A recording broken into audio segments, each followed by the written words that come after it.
Hello. I hope you guys are doing well.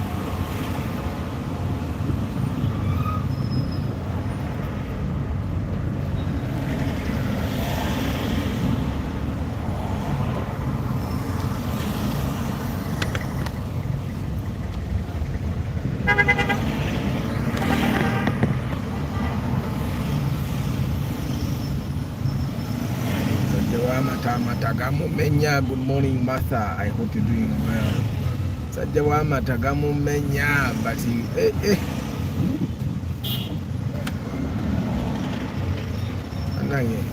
line is a camper. You be in the left line, it doesn't move. You be in the right line, it doesn't move. You move from the right line to the left line, the right line moves. You move from the left line to the right line, the left line moves. Things are funny. I hope you're doing well. So market, I moved the market to today. Yesterday I kept saying tomorrow is Market Tuesday. You guys didn't remind me. I think it's because I didn't do the Monday live properly. So my mind was tuned that, okay, yesterday was a Monday. Then I realized later on that yesterday was a Tuesday and I was correcting Monday's error. Okay, I was finishing Monday's live broadcast. So that's why we missed the Tuesday market day. So I thought I should put it here.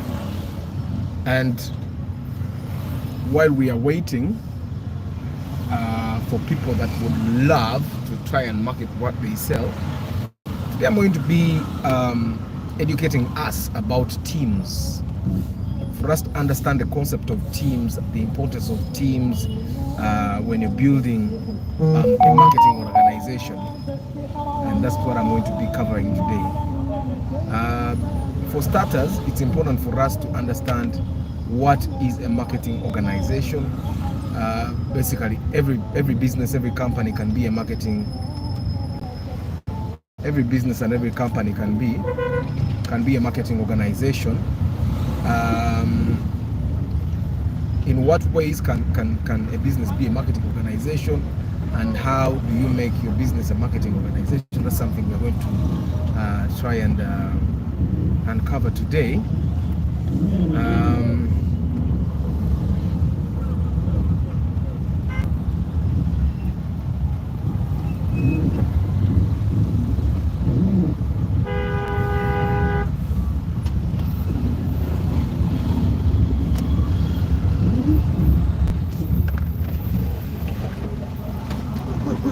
Wait. BNP.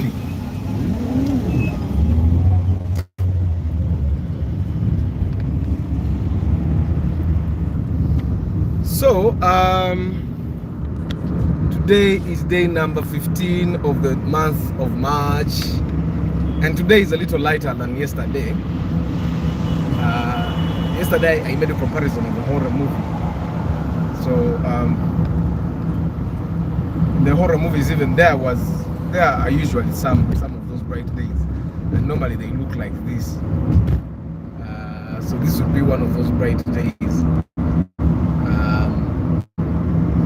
Where a guy can actually get out of a truck with his oxygen mask.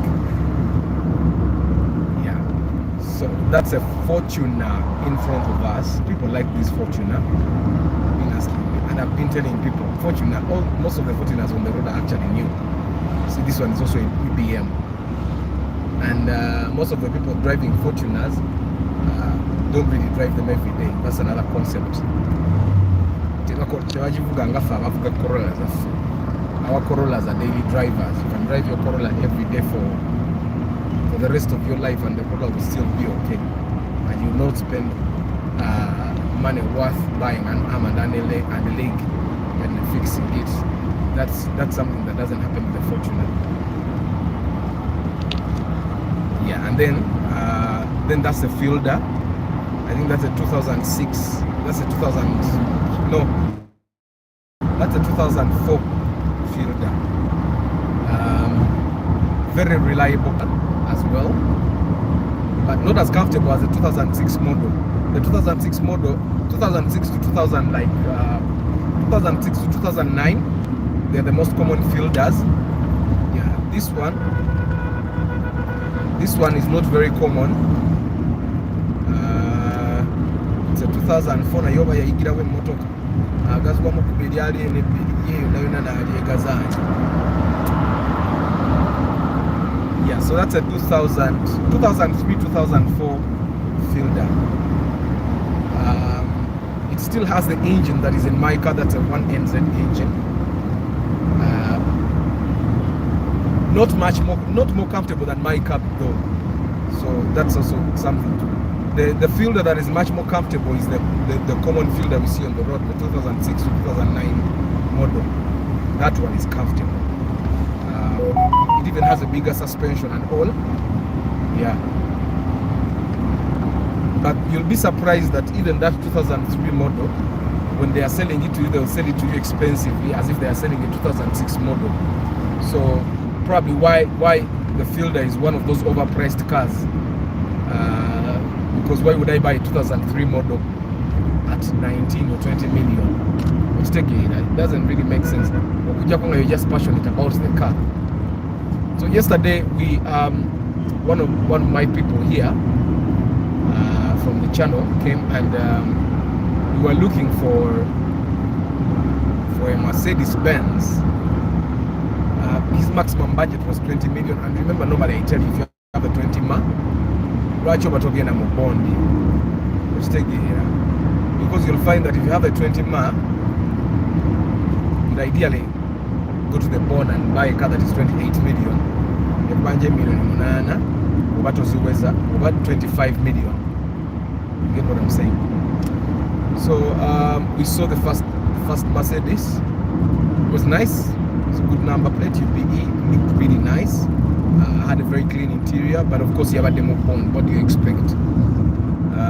Those guys understand aesthetics, so they work on the aesthetics of the car because, well, it's the aesthetics that sell their cars. So Chevakola, they make sure to fix the body, they make sure to fix the interior, and yeah, it had tires, but of course, what do you expect if you buy a car at 20 million? A Mercedes-Benz at 20 million, it's almost supposed to have everything new. So we were not able to drive it because twade tugula mu bitundu, and although the person that had posted it on Gigi for my person to see, because omuntu wange when nagenze naye, he saw the car on Gigi and he liked it, and the person that posted it on Gigi said the car was on sale at 20 million. However, he did not have the full amount, so the owner of the car said, okay, if you're not paying full amount, then I'm selling it to you 24, which is quite unfair. And a Mercedes-Benz UBE, come on, you're not going to recoup that investment.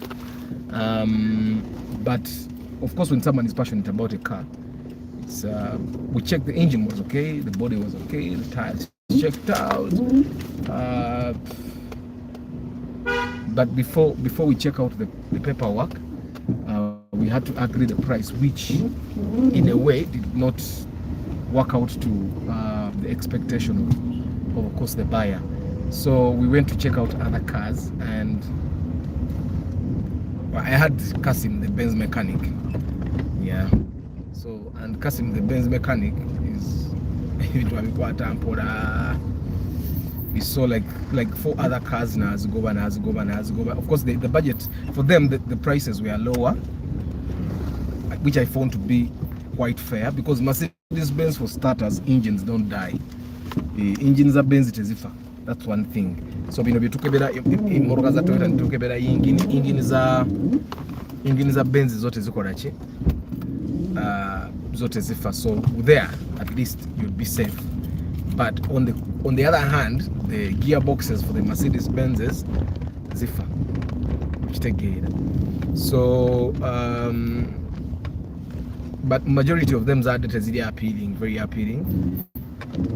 But we saw one last Mercedes-Benz, which you saw at the very end of our day, and you know, this person kept saying, we're going to see that Benz, but if we can't buy that Benz, then we quit Mercedes-Benz for good. And then I look at Toyotas, because Toyotas were also an option for him. So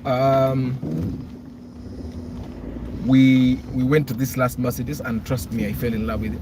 Of course, I've been telling you guys I love Mercedes-Benz. I've been telling you I love Mercedes Benz.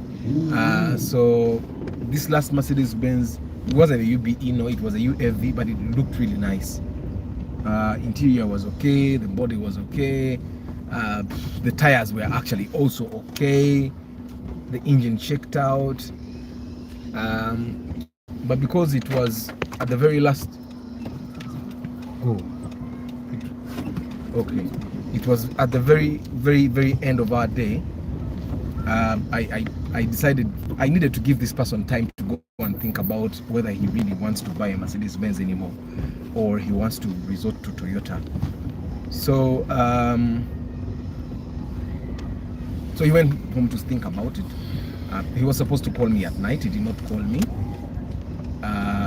But I'm waiting for his phone call. I'm sincerely hoping he's watching this broadcast, and then he's thinking a little harder about his decision of which car to actually buy. But anyway, that was my day yesterday, on top of the other work that I have to do for my Bakama Bank. Yeah. So anyway, today is Market Tuesday. Let's start marketing. What do you have on sale? Tell the people what you have on sale, what product or service that you have on offer, where do you offer it from, and how much do you actually offer it for, so that people start buying. Just give me a minute, and I'll be back.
So I didn't even use a minute, guys. I hope you're doing well. Market Tuesday is poorly attended. I don't know why. But this is a chance for me to tell people what I do. For starters, what can I do for you? I am a marketing professional. That's the service that I can definitely give each one and every one of you here.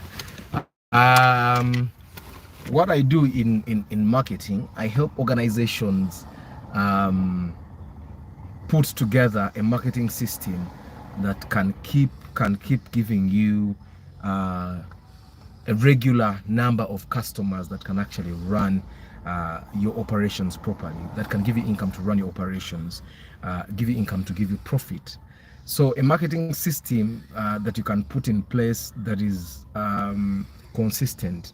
Consistency is key. You don't want to come and be be known for like a year, and then a year later nobody even remembers your business ever existed, and that's not something you want to happen to your business. So what I learned to do, and what I do on a regular, is to create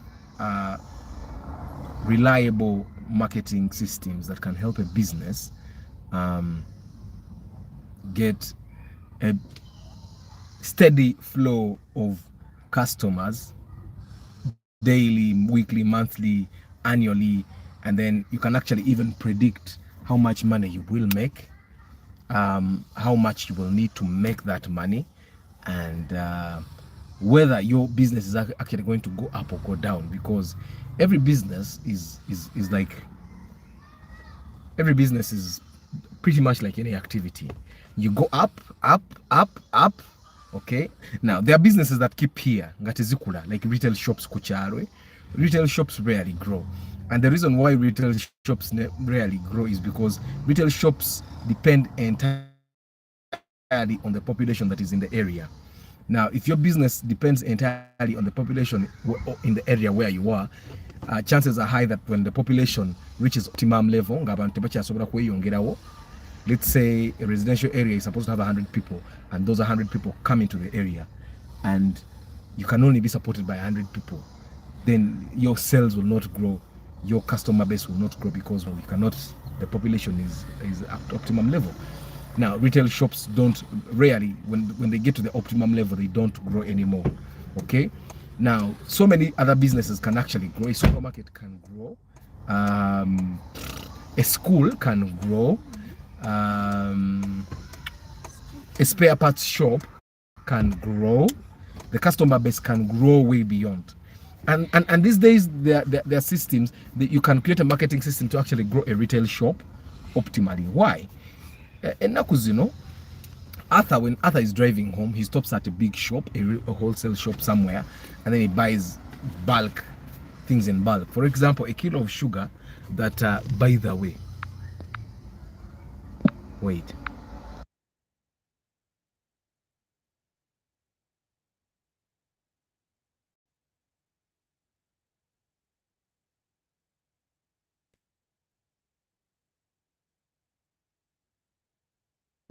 So, sorry. So these days, as people go home, they stop at wholesale shops and buy things in bulk. For example, I'll give you an example. The retail shops in my area, they sell a kilo of sugar at 5,500. However, the wholesale shops, before I get home, the wholesale shop, for example, where I buy the sugar eventually, they sell the kilo of sugar at 4,000. So you realize that just by buying from the wholesale shop, I'm saving 1,500 shillings per kilo of sugar. You get what I'm saying? So the retail shop is selling 5,500. The wholesale shop is selling to me at is selling to me at 4,000. So I save 1,500. So then I buy like 5 kgs of sugar, which take me for a month at home. So by buying 5 kgs of sugar, I've already saved 7,500. You see? So, but you know why the retail shop at home is selling expensively? Is because they reach at a certain level and the customer base is not growing. Their sales are not going to grow, which means their income is not going to grow. You get? And that's the problem. Normally comes from how are you marketing your business, and they're not marketing their business in any way. They just open the shop every day and hope people come and buy, and that's something that your business is not supposed to depend on. Of business that simply opens their doors and hope that customers will eventually come, because customers don't just come anymore. Customers go to places where they are valued. Customers go to places where they're called to come, and you only call customers by marketing to them. So you want to have a business, to have a system that actually calls customers, that attracts customers, that tells customers, okay guys, this is what I do. And you have to do it constantly. You have to do it in all the channels that can be used to reach your target customer. Now, target customer, someone will ask you, who is a target customer? A target customer is that person that you want to buy your products or services. There are schools. For example, I'm talking about school because I know we have someone here that is going to start a school. There are schools that don't depend at all on the local community. And these schools, of course, the local community gives them students, gives them kids, but these schools don't entirely depend on the local community. Now, these schools have grown exponentially because they target people far and wide. Schools like Budo Junior School. Now, Budo Junior School doesn't at any moment depend on the local community. you'll realize that Budo Junior School has students from Gulu. I've said Gulu in English, by the way. Someone was saying, Arthur, you should use more English. So students, kids that come from Gulu, Mbale, that come from so many places, they come to one school. And then that school, all that school has to do is to do things that will attract people from far and wide. And yet, there's another kind of school, for example, that depends entirely on the local community. And we all know such schools. If the local community rejects the school, then that school will not actually make money. Now, ideally, the best strategy for any business person is to have a business that doesn't depend on the local community. The local community can disappoint. So you need to build a business that will not depend entirely on the local community. Yes, the local community supports you, but it should also depend on foreign. I'm saying when I say foreign, if you're, for example, located in Chisasi, create a business that targets people that come from Chanja, Ntinda, Nalia. But as you target those people, you need to also find ways in which to get your message to them, to get them to know about you. You get. So for the guys that have just joined, this was supposed to be a studies broadcast. Market day is supposed to be Tuesday, but yesterday I was correcting. Okay, I was completing Monday's broadcast and I totally forgot about the market Tuesday. So I decided to do the market day today. And as you guys are figuring out whether you want to actually market your products or services, I am trying to tell you what I can do for you, as I also teach you a bit about what marketing is and how marketing works and how it can help your business grow. Now, we have looked at those two kinds of schools. Now, you can replicate that in every kind of business that you do. Let it be, because I know someone has a spare shop here, let it be transport, let it be agriculture, let it be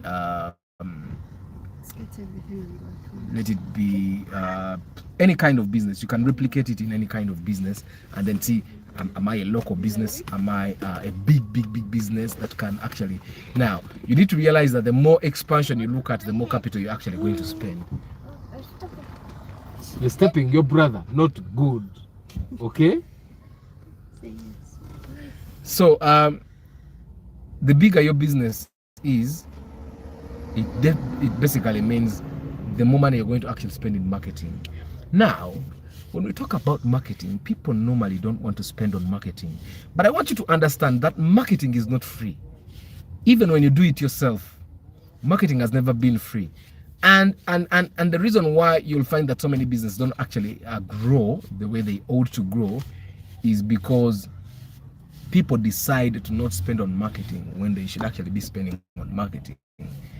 You get. Now, you need to understand that when does marketing start? Marketing starts the day you decide to open the business.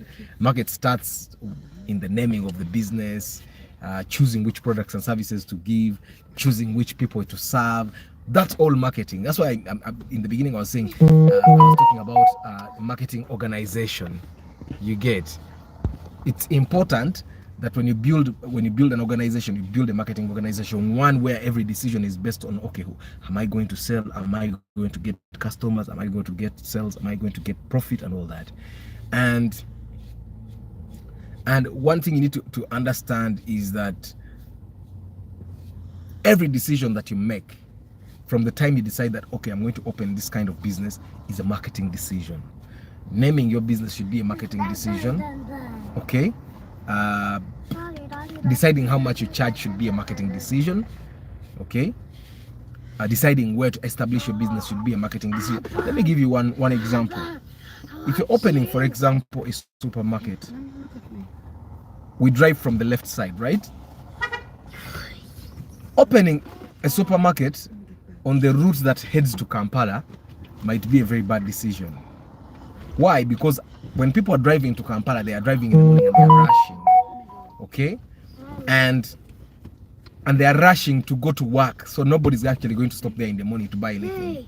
However, when you establish a supermarket and put it on, yes.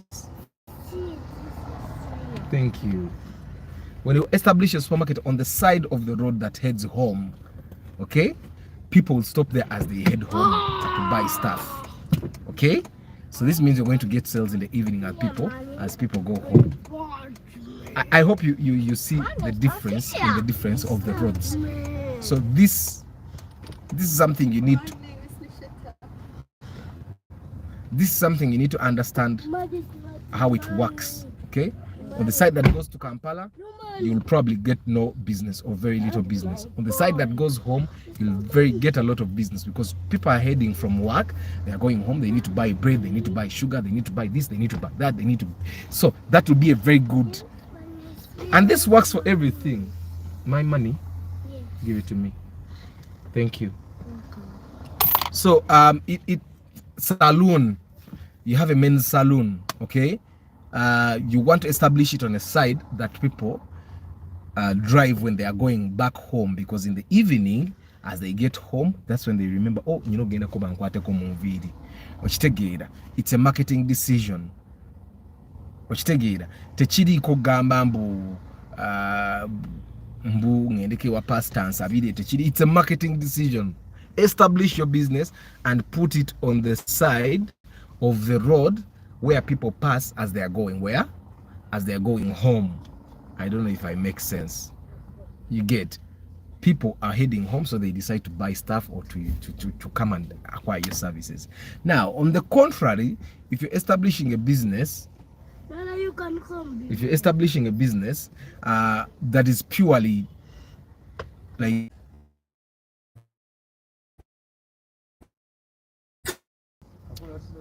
network again. So if you're establishing a business that is not influenced by the kind of rush that someone is in, then you can definitely establish it on the side of the road of people. Waiting for mommy to come, and she picks me and then she takes me to the washroom. Okay, but be patient, okay? You can establish it on the side of the road that people are heading to Kampala, because it doesn't matter whether they're in a rush or not, you're the person that they need.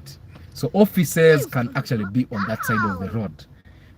But these are the services that people acquire, especially when they are buying things that they are taking home, when they are getting services that they ideally would get out of convenience side of the road. That's a purely marketing decision. Now, when you're hiring, for example, staff, if your business needs to employ people, and if I don't find my money, you and me, the direct translation, we still have a sentence against now. Yeah. So when you're hiring staff, especially the front-facing staff, the staff that normally talks to people, you need to be very proactive. You need to know that these people are going to be talking to people. They need to look attractive, not necessarily beautiful, but they need to have, the biggest asset a person can ever have is a smile. A smile is one of those things that will make you very valuable in your community, wherever, at work, at home. People that smile generally, and that's why they normally tell. Sorry, network put me. No, network put me off. So market day, guys. If you have a product or service that you believe people can actually be interested in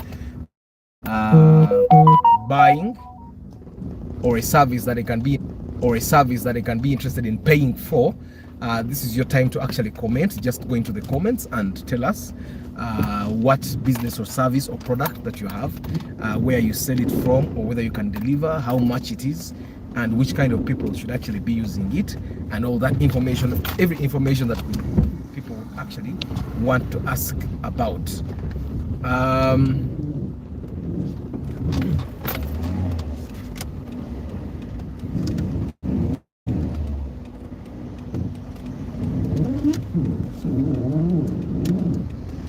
Yeah, so we're talking marketing, and for me as a person, I could actually assist literally all of you streamline your marketing, make sure that you get a steady flow of customers, steady flow of sales, a flow of sales that doesn't grow and then go down, something that can grow exponentially.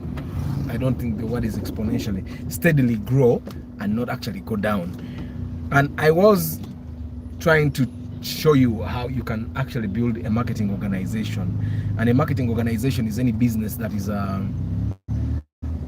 that works very well in making sure that their marketing operations lead in everything they do, because with proper marketing everything will definitely work out.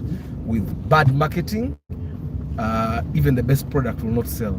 With bad marketing, that's why you realize that people keep buying those herbal products as a manpower, because these guys actually know how to market.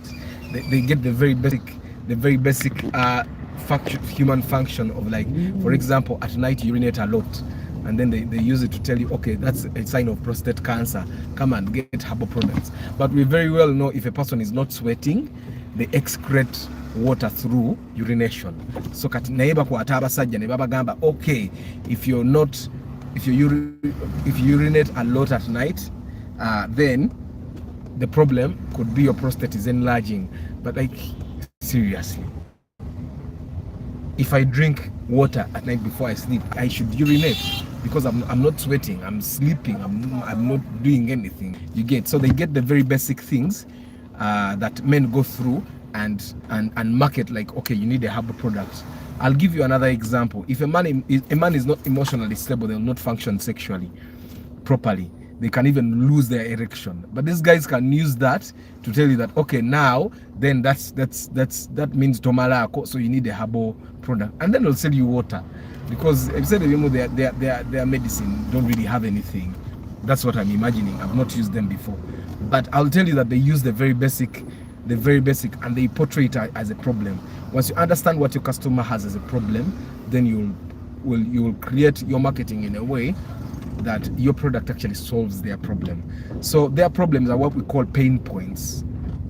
For example, if this is a pain point and I have an ointment, then when I understand what your pain point is, I'm not going to sell that ointment as something that you apply on the entire body. I tell you, this ointment will help you with your elbow pains, and then anybody that has elbow pains will then be looking for that ointment, because that's their pain point. Kati awo omanyira customer, omanyira you target customer and their pain point. Yes, people can have pain everywhere. They can have headaches, they can have pain in their legs, but you target a specific pain point, and that will make you unique. Elbows, you have pain in your elbows, this is the drug to use, so that everybody, as long as you market properly, because you need to, of course, research and find out how many people in our population have elbow joint pains. And then when you discover, okay, let me see, 100,000 people have elbow joint pains, me, I'm going to design a pain ointment that is specifically solves elbow joint pains. And then you market your ointment. You tell them, okay, it does other things, but well, with elbow pains, it is the best. So everyone that has elbow pains, elbow joint pains, they look for your ointment. I don't know if I make sense. One thing you need to understand is that your product or service doesn't have to serve everyone. Never pain reliever. It doesn't have to serve everyone. I don't know if I make sense. If you want to serve everyone, you may end up serving no one, because then you become ordinary. Everyone can access you. That's why you find that, you see, with cars, even with cars, you find that Toyota has a Wish, which is a 7-seater, 1.8cc. That was designed for something else. Then they have a Spacio, 1.5cc, still a 7-seater. But those two cars are different. Tezikola chechi. A person that has a Spacio, still they carry the same number of people as the person that has a Wish, but the person that has a Wish has a bigger space, bigger boot, bigger engine, bigger power. Yet the Spacio still has low power, although it takes a lot of people. So that's why because they understand that we have different pain points. There's a person that wants a 7-seater because, well, I have 4 kids, my wife and my mother, who can move in our Spacio properly. But then there is a person that I have all those people, but every day I still have a lot of luggage, so I buy a Wish. You get what I'm saying? So you understand the pain points, and then they understand that there is a person that wants a small car, but they want to drive it as a race car. So they create a Vitz, which is a normal, then they create a Vitz RS. I don't know if I make sense. So they create a Passo, then they create the Passo RS. You get what I'm saying? So you understand, you realize that they understand their target market or their target markets, and then they create different products to suit them. Probably this is something that we as Ugandan business people haven't really tried to understand, that you can actually create a product that's very unique and target specifically those people. You see, even with international schools, they have Christian international schools and they have regular international schools. Now the Christian international schools, they sing hymns, they do all those things that Christians do. But these other international schools, you don't even mention religion. Why? Because they want to be as neutral as possible. But tebogera ku dini, tebogera ku Yesu, tebogera ku Muhammad, tebogera ku ani. If you have your religion, practice it at home. Here at school, it's strictly, we are creating open-minded citizens, and that's what they do. You get it? And the Christian schools get people, then these other regular schools also get students. You get? So as you're creating your marketing organization, I need you to understand that you will need to understand your customer and also understand their pain points. Their pain points. That's why you find that I normally tell you, you know why? Because you're not my target market in that domain. In the domain of Katemba, my target market is totally different. I target them in my own time, I market to them in my own time, and they come and watch my products and they are happy. So the time that I have a product that you can actually watch, when I develop one, which I haven't developed by the way, then I will tell you, and then I will see if you also want to come and watch that product. I don't know if you get what I'm saying. So yes, you guys are here. Yes, some of you would love to come and support me and probably watch a play I've directed or a play that I'm acting in. But currently, I don't have a product that is suited for you. That's why I keep saying, nimunakatemba naite munanda bako ngamba mujje mulabe emizanyo wano oba filimu yange eri wano mugende mugirabe, because you're not my target market. You don't have the pain that I want to relieve with my product. So you need to ask yourself, the people that I'm marketing to, or the people I'm targeting, do they have the kind of pain that I solve with my product? I've given you an example of a friend of mine who is a broker. He has land on sale, for example, right now. He has been selling a house in Mutumbe Narumonye. He's selling it about 250 million. Okay? And he keeps posting this on his WhatsApp status. But the question you should ask yourself, the contacts that have my WhatsApp number, the contacts that see my status, is there any of them that has about 150 million on their account? If not, then probably that explains the reason why he has sold this house for more than 2 years. He's targeting the wrong people. Because the people that buy a house at 250 million are not in this star. Because the million you start you can't. Because I know with 250 million I can build how many apartments? If I chose to build apartments. A residential house at 250. We people that are in his contact list, if I put on my WhatsApp status, these people are actually going to buy. I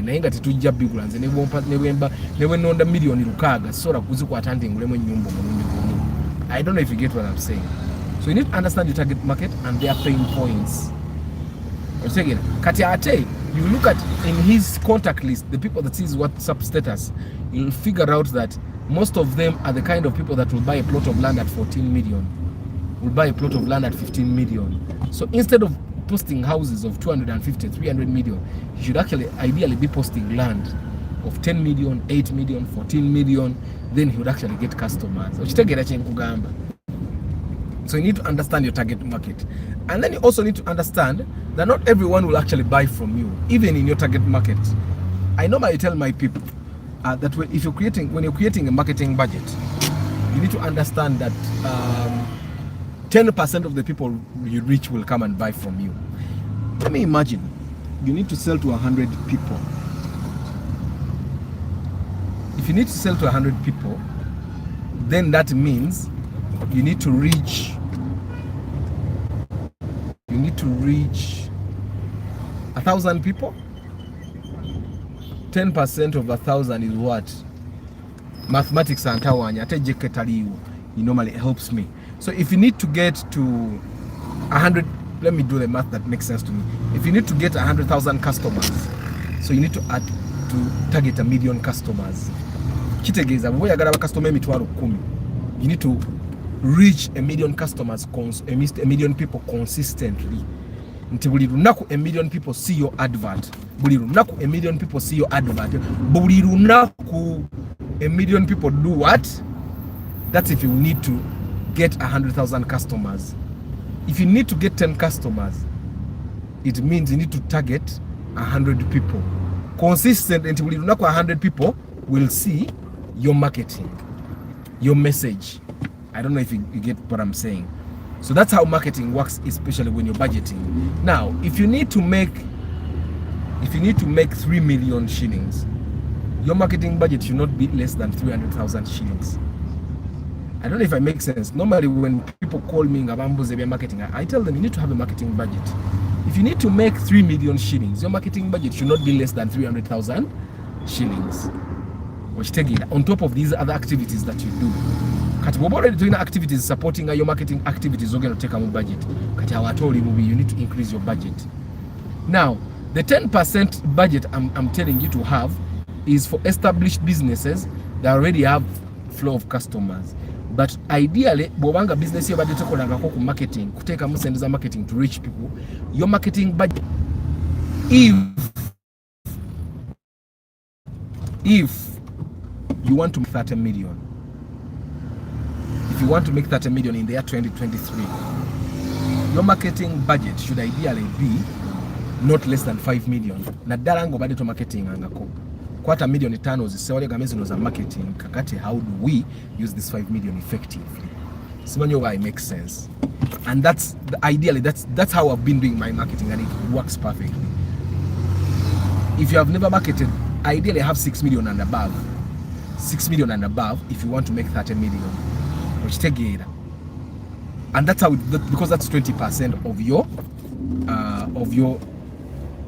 your sales. Which take it.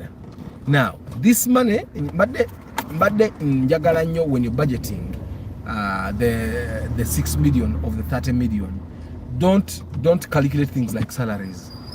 Now, this 6 million should be totally activities that, okay, let me show you an asset like that banner, trendy sports, you see it?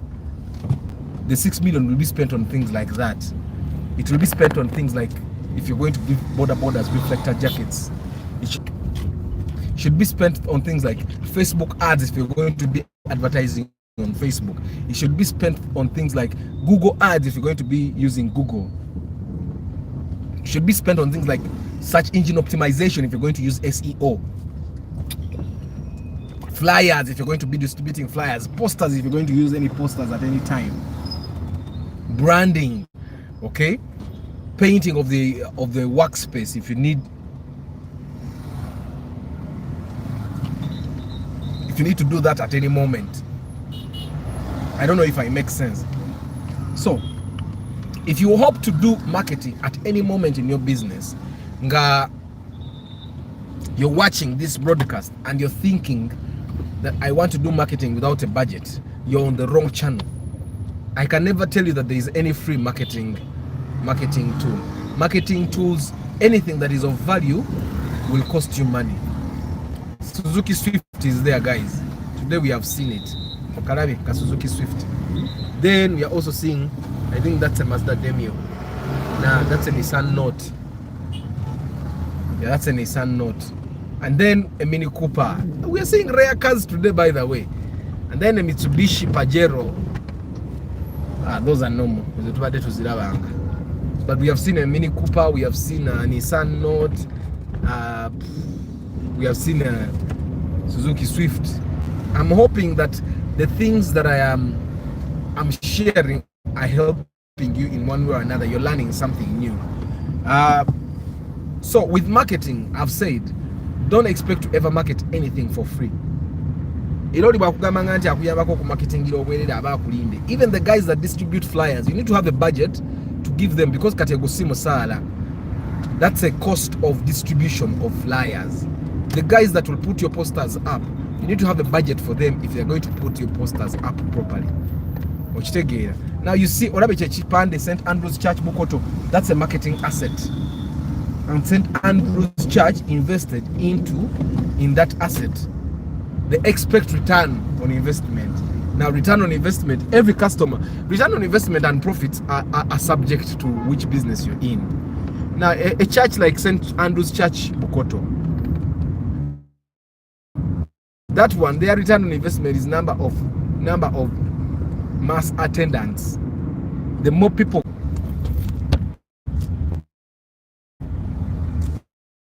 the less return on investment that they are getting. You get what I'm saying? You see that sticker on that RAV4, kastika kokaraba kumupira on the right hand side, that's a marketing asset which was poorly used.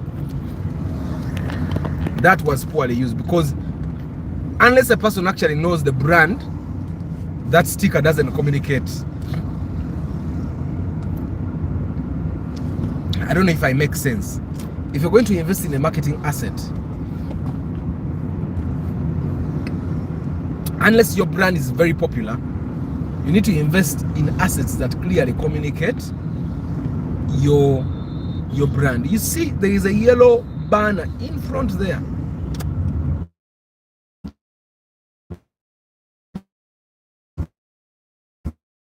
That yellow. Now, why? Good morning, Pastor Joseph. Why it's very important? It's here again. Glovo, KFC, and then they give you their products, and then there is more Glovo down there. Okay, why it's important for them to make sure that their brands come out, because that product that they're advertising right now is not the only product they have.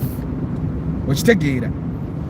So when you're investing in a marketing asset, you need to be very, very, very clear about.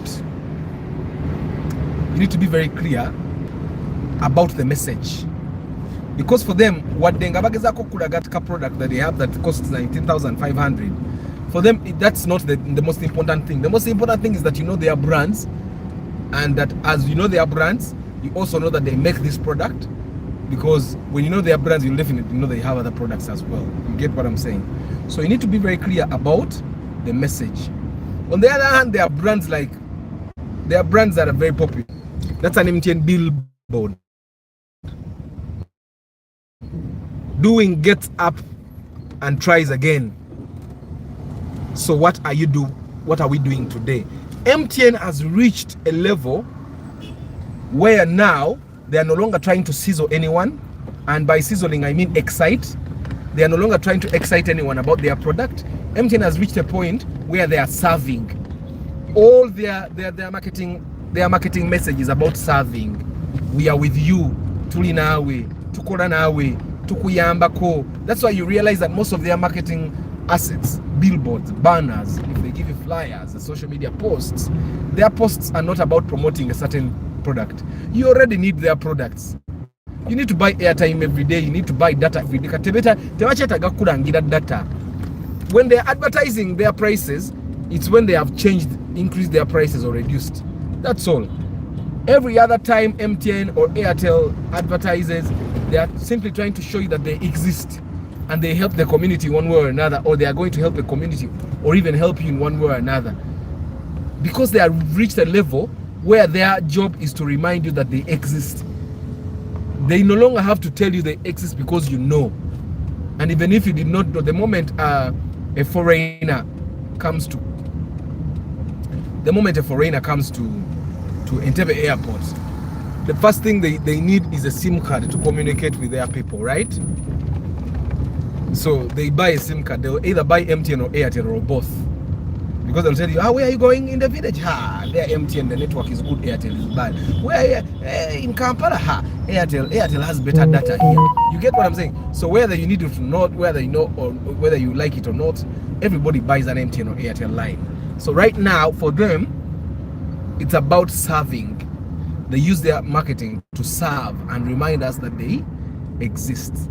But if your business is not known and you know you have not reached the potential of how many people you can actually sell to, then my dear, you need to start marketing right now. You need to have a marketing budget every year, however small you can afford, so that more and more people get to learn about your business. That's how it works. That's how marketing works. And you need to do it consistently. You see the live broadcasts I do every day. The live broadcasts I do every day, I don't do them every day because I don't have anything else to do. I have stuff to do. But I do this because it's important that people get to learn about this channel and the value it can add to their lives. If the value is not about cars, then the value that I, Arthur, as a person, the person that started this channel, what value can I add to your life? And right now I'm adding value to your life. You're listening properly, you have learned a lot about marketing. You get that. That's why I charge you 100,000 per hour when you come to consult me. Why? Because I give you this information free on the channel. If you have been watching this from the beginning, you already know how to set up your marketing system in a way that will, of course, you don't know the formal ways, but you know a rough idea. You can sit down and scribble things and make them work for your marketing. Let me show you another piece of marketing asset that I think can be useful. You see that cabana there. That cabana, it has three things that you can focus on. It has the brand name, which is up there, Refine Skin and Body Clinic. Okay, now these people did not give me money. I'm just using these examples live as they come, and then they have the website down there. Now, by just looking at that cabana there, because that's not a billboard, that's a cabana. By just looking at that cabana, I can tell you which people they are targeting. They are targeting slay queens that have kamane. They are targeting expatriates. That's why you see there is no phone number there. There is a website. They are targeting people that move with their smartphone. The moment this person sees your cabana and they are interested, boom, just like that, they go to the website. And when they go to the website is supposed to have all that information.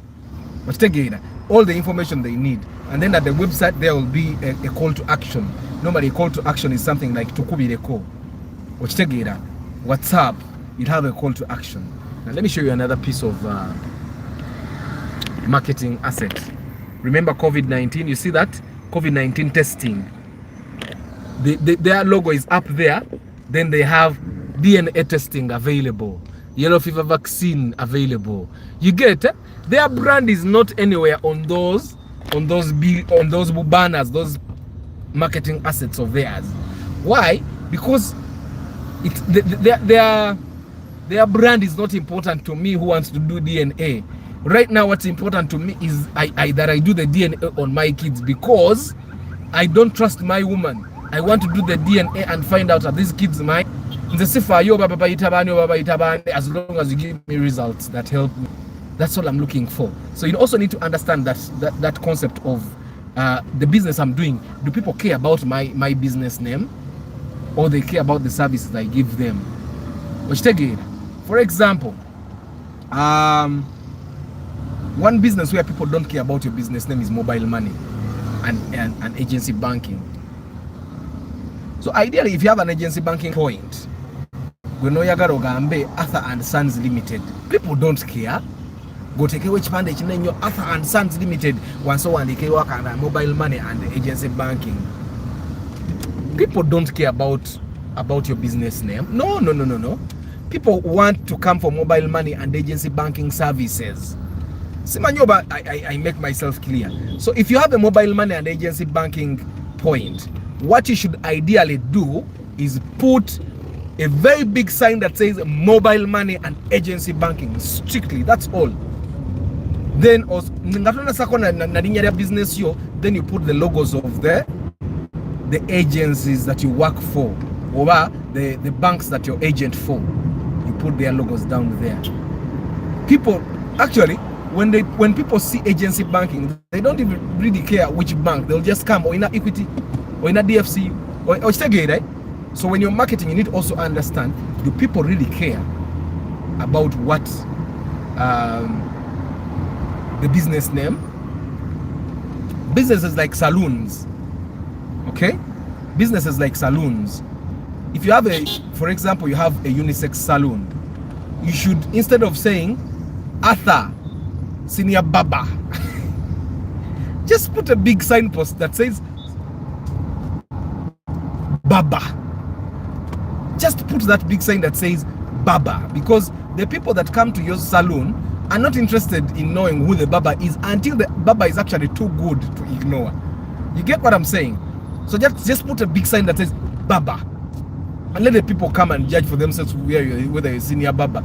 And indeed, if you're a senior Baba, these people will keep. If you're indeed a senior Baba, these people will keep coming back. Traffic officers authorized me and these other kind people to drive a one-way. Something I've always wanted, to drive a one-way. It's happening now. But I want to do it when I'm not authorized.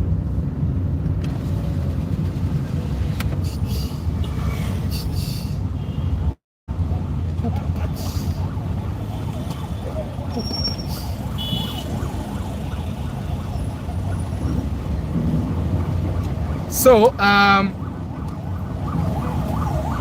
thinking, I hope what I'm saying actually makes sense to you. When we are marketing businesses, there are businesses where people don't really care about the brand we are until we have proven ourselves to be worthy the recognition.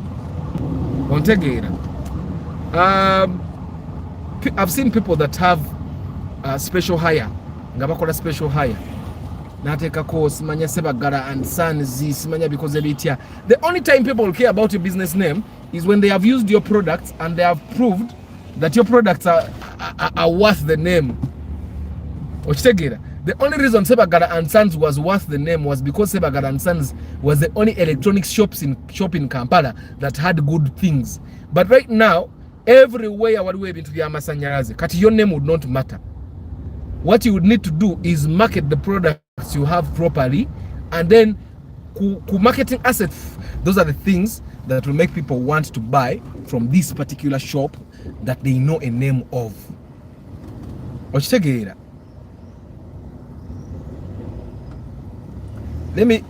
me give you this example, because it's very important. Whatever this coffee point there, use a coffee service. Now I can't say I understand their business model better than them, but if you're seriously a coffee point, it means you help people be alert. Kako. Now, people take coffee in the morning and tea. This place is not open by now, and it's 8:17. Nenga agamba it's a coffee point. Abantu banywa coffee kumacha. So I don't know their business model and all, but centers are ideally zina kusingwa kulewa. Kat that coffee point ngabo jaba. It does not matter whether very good branding and all, if they don't come in time every day, every week, every month, they will not get as many customers as they wish. Mweno cold with the saa wenu nange na inenjere kakawa akenkumi ebili oba kenkumi esatu okitegeera naye they are not open. Omuntu empewe mfuwe saa wenu wamugambira coffee, they buy. I was taught about the 4 P's in my entrepreneurship lecture, and I got stuck to that. Actually, Vianney, now they are 8. They are no longer 4. They are 8. They are 8. I think the 8th is partnerships. But the 8th is partnerships, because the 7 P's was mastering. The 4 P's used to work in the 60s and 70s when the only thing you needed was to have the right product, put it in the marketplace, tell people it's there, with the right price, and things move. But as time went on, by the way, Vianney Subaru yo, mwagala Subaru basajja muno naye golo wa Subaru yangobya nanemererwa ya Vianney kamotoka kano nkewujo wa Subaru yangobya ku Northern Bypass nanvaako I should have documented that anyway tuveeyo. So Vianney, the 4 P's are very good for traditional businesses era ndozo olaba baloya abasinga bakyali ku 4 P's but they became 7 because right now almost every business is a service business. Nebo bero tunda butungu at least over after sales service. So the others they are 3 P's, and then the eighth is partnerships, because majority of the times you cannot work alone. There are things you can't work alone. You'll find that katingamu abali electronic engineering, you'll find that Vianney or ina farm yo in Uganda. If your farm in Uganda deals in grid construction, I don't know if what. So you work on power grids, and then you want to probably become a bigger brand. So you partner with a brand, for example, in South Africa, and then you say kati mu portfolio mwe mutandika okugattamu ne South Africa twali tukozeyo ku mirimu. So that makes you bigger because you have partnered with someone else, or you have partnered with a bigger brand. I don't know if I make sense. So that brought about partnerships as an 8th. It's just that Ugandans have not yet done partnerships. Buli munna Uganda yagala kulya kantu ke yekka. But as a business person, boyiga partnerships. Boyiga how partnerships work. Nebo okola nabo nga bamanyi the importance of what partnerships of partnerships and how partnerships work. Ojja kwesanga nga business is actually smoother because in partnerships everyone comes with their own strength. Okitegeera. And I'm thinking ojja kuba okiraba nti, for example, where partnerships worked properly is with the agency banking. Agency banking, it was very expensive for one bank to build a platform called agency banking. So and that's where partnerships start from. Nti chota sobola kukola weka jakwesanga your competition can actually do it. Not necessarily, you don't necessarily have to partner with your competition. You can partner with a complementing business. For example, if Arthur has a YouTube channel and he talks about cars, and there is a company that basically sells film equipment, we can partner, and this company shoots my things, and we find a mutual understanding where they benefit and I benefit. You get what I'm saying? And I have quality things, and for them they also get customers. So that's where partnerships work, basically. But you'll also find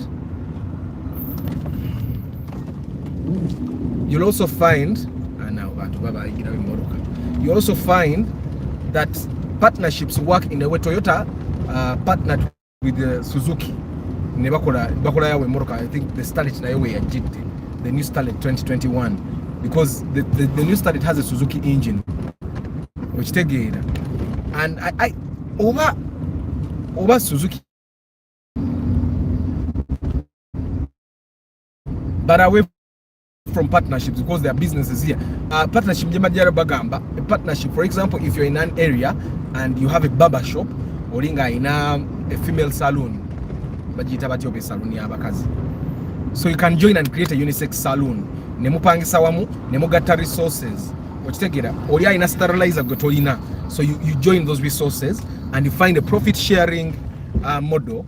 You find a cost sharing model, because of Jakwesanganga, a barber shop alone, you can't raise money to market you extensively. And then the salon alone also, she can't manage to market the salon extensively. So, but when you join your resources, you can actually market one establishment and market it optimally to the extent that you'll get customers. But also a partnership where a unisex, you create a unisex salon, it will make your establishment look bigger, and it will inspire more trust. I don't know if you get what I'm saying. It happens with guys that run bus companies, for example. Global Bus, this is something I hear. It's not something I have proof, but Global Bus doesn't belong to one person. It's a collection of businessmen that each can afford a bus or two, and they join. Never been a bus, for example. It makes it bigger. and you don't have to market alone. Other bus services, you will struggle to compete with bigger bus companies. But if you call Arthur has a bus, Vianney has a bus, Martha has a bus, and then we join our buses, we have 3 buses, and then we dominate a route. People will trust us more because we have more buses than how I would want to do it when I'm alone. I don't know if you get what I'm saying. So, but Ugandans haven't yet mastered that aspect of partnerships, but it's one aspect that will grow your business, reminding you of the Harrier versus Van. Yes, I'm going to work on that. Just in bade I'm going to work on that very soon. Yeah. So it's very important for you to understand that.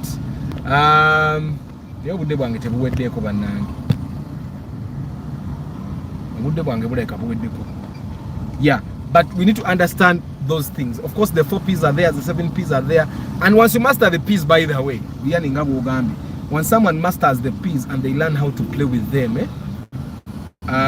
marketing will be very easy for them. But the most important P, abantu zilimu, you have physical evidence, and they're the most important, by the way. These other 4 P's, you may not even have the 4 P's, and then you work with the P's that someone else has already established.